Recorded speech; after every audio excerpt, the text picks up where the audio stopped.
can see. Left main undercarriage is missing. Nose wheel undercarriage is folded.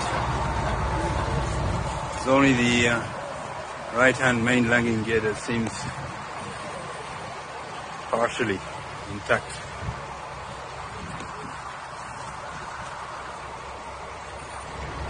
It is now completely off the water.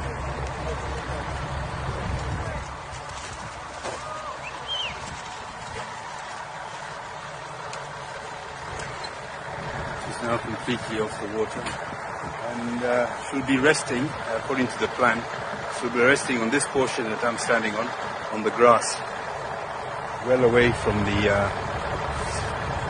approach path and center line for runway 31.